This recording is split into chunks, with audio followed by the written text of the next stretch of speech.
Diabetes दो प्रकार से होती है, जिसे बहुमूत्र भी कहते हैं। मूत्रमेह और मधुमेह। मधुमेह को हम लोग डायबिटिक मेलाइटिस कहते हैं और जो मूत्रमेह है उसे डायबिटिक इंसिपिडियस कहते हैं। डायबिटिक मेलाइटिस के अंदर बहुत ज़्यादा मात्रा के अंदर पेशाब के जरिए जो चीनी निकलती है, शुगर निकलती है, तो उसे हम लोग मधुमेह कहते हैं। पर अगर बहु मात्रा के अंदर पेशाब निकलता हो और कोई उसके अंदर लक्षण ना दिखाई देते हों तो उसे डायबिटिक इंसिपिडियस कहते हैं, मूत्रमेह कहते हैं। मैं डॉक्टर जे.एस. रंधावा, जयपुर का एक होम्योपैथ। इस वीडियो के अंदर हम लोग डायबिटिक इंसिपिडियस क्या है, जो बहुमूत्र की एक मूत्रमेह बीमारी है, उसके बारे में विस्तार से जानेंगे। वो किन कारणों से होती है, उसके क्या लक्षण हैं, उसका क्या होम्योपैथिक उपचार किया जा सकता है, उसके बारे में जानने की कोशिश करेंगे।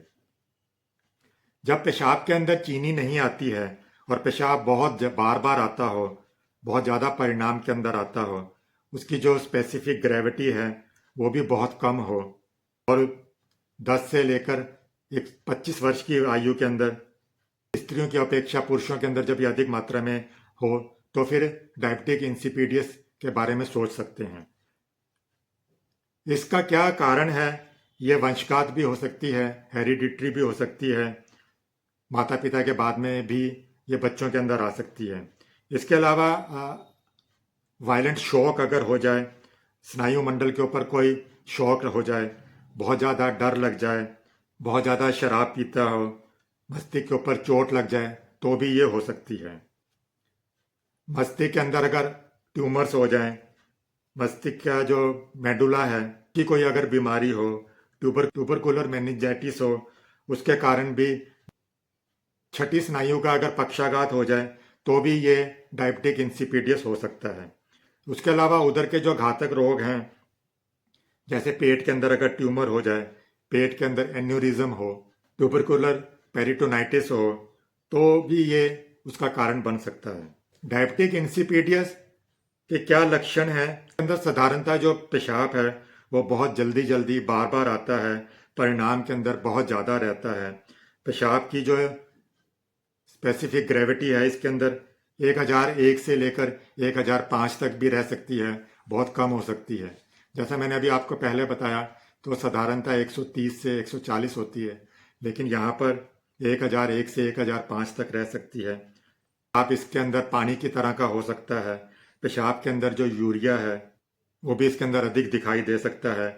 प्यास इसके अंदर लग सकती है, बहुत ज़्यादा मात्रा के अंदर पानी पीने के बाद में भी कम नहीं होती। के अंदर लार बनना भी कम हो जाता है, मुंह के अंदर ड्राइनेस दिखाई देती है, जीभ इसके अंदर लाल दिखाई देती है, चमकीली दिखाई देती है, मुंह उसका सूख जाता है, शरीर का तापमान है बहुत घट जाता है, भूख भी प्राय जो स्वाभाविक है इसके अंदर रहती है, खाने पर उसको कुछ आराम मालूम होता है। जब कठिन प्रकार की बीमारी हो जाए तो उसकी पाचन शक्ति कम हो जाती है, सिर दर्द उसको हो सकता है, शरीर के अंदर मानसिक दुर्बलता आदि आ सकती हैं। नाना प्रकार के जो नर्वस सिस्टम के जो सिम्टम्स हैं वो इसमें दिखाई दे सकते हैं। डायबिटिक मेलाइटिस के अंदर जो प्राय समस्त लक्षण दिखाई देते हैं वो भी इसके अंदर प्रकट हो सकते हैं, पर पेशाब में शुगर, चीनी आदि नहीं रहता है। पेशाब के अंदर चीनी तो नहीं दिखाई देती, पर कभी कभी कुछ कुछ एल्ब्यूमिन आदि दिखाई दे सकता है। उसके अलावा कुछ मात्रा के अंदर यूरेट्स, ऑक्जेलेट, फॉस्फेट आदि भी दिखाई दे सकते हैं। तो सहन योग्य आहार देना चाहिए, जो भी वो खाए वो जल्दी से पच जाए, गर्म पानी से उसको नहलाएं। प्यास जब लगती है तो उसको भरपूर मात्रा में ठंडा पानी पीने को दे सकते हैं, पानी के अंदर नींबू का रस मिला सकते हैं, इससे उसकी प्यास भी दूर होगी। इसके अंदर हम लोग एंटीपायरिन मेडिसिन है, वेलेरिना मेडिसिन है, वो भी इसके अंदर दे सकते हैं। एंटीपायरिन जो मेडिसिन है उसकी 15 ग्रेन की मात्रा है, हर 3 या 4 घंटे के ऊपर दिन के अंदर 3 या 4 बार दे सकते हैं। वेलेरिना जो मेडिसिन है उसकी मदर टिंचर की कुछ बूंदें 1 औंस पानी के अंदर हर 4-5 घंटे के ऊपर भी दे सकते हैं, उससे भी लाभ मिलता है। एक बार के अंदर 10 से 15 बूंदें डाल सकते हैं। इसके अलावा जो अन्य होम्योपैथिक दवाइयाँ सिम्टम्स के आधार पर या व्यक्ति के कॉन्स्टिट्यूशन पर देते हैं, उसके अंदर एनेंथिंत्रम जो मेडिसिन है, प्यास उसके अंदर कमजोरी है, वो दिन रात बहुत ज़्यादा रहती है, बहुत ज़्यादा परिणाम के अंदर दिन और रात में पेशाब निकलता रहता है, साफ पेशाब होता है, तो फिर ये लाभदायक होती है। अल्फा अल्फा मदर टिंचर है, बहुमूत्र की बीमारी के अंदर चीनी नहीं निकलती है और उसकी जो स्पेसिफिक ग्रेविटी है वो 1008 से लेकर 1010 तक रहती है।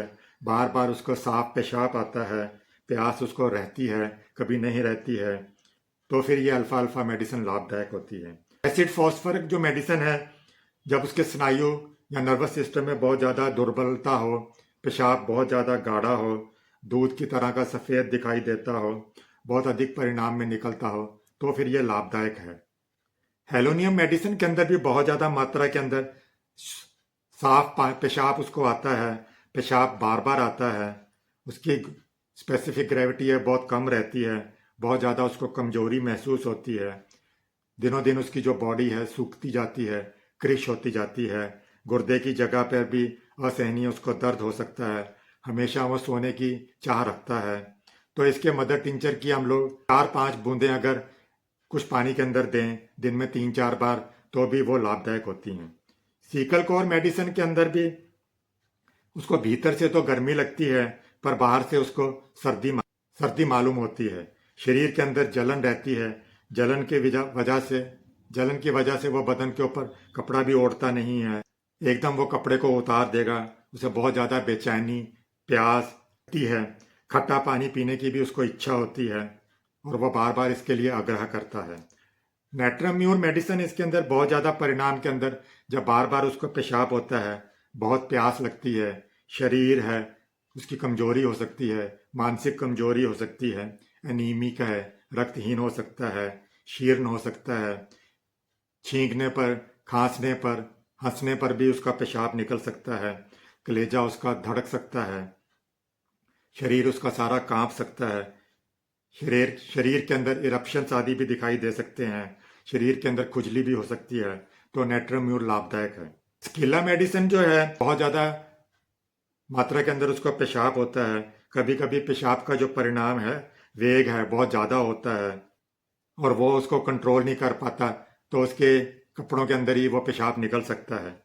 इसके अलावा डायबिटिक इंसिपीडियस के अंदर हम लोग जो इग्नीशिया मेडिसिन भी दे सकते हैं, वेलेनिना मैंने जहाँ पे पहले भी बता चुका हूँ, इनकम वेलेनिना मेडिसिन भी इसमें दे सकते हैं, पल्सटिला है, रस एरोमेटिका मेडिसिन, कॉस्टिकम, टेरिबिंथ, एपिस, पॉलीनाइट्रिक आदि मेडिसिन भी इसमें सिम्टम्स के आधार पर दी जा सकती हैं। यहाँ पर मैंने जो भी होम्योपैथिक दवाइयाँ बताई हैं वो किसी योग्य होम्योपैथिक चिकित्सक की सलाह पर ही लें। अगर आपको ये वीडियो अच्छा लगा हो तो इसे लाइक कीजिएगा, बेल आइकॉन को भी ऑन रखें और अगर इस चैनल पर नए हैं तो इसे सब्सक्राइब भी कीजिएगा, ताकि जब भी नया वीडियो आए तो आप उसको मिस ना कर सकें। आप इसको अपने दोस्तों रिश्तेदारों में भी शेयर कीजिएगा ताकि वो भी इसका लाभ उठा सकें। इस वीडियो के अंदर इतना ही, मिलते हैं एक नए वीडियो के अंदर नई रोचक जानकारी के साथ में। तब तक के लिए आप खुश रहें, स्वस्थ रहें।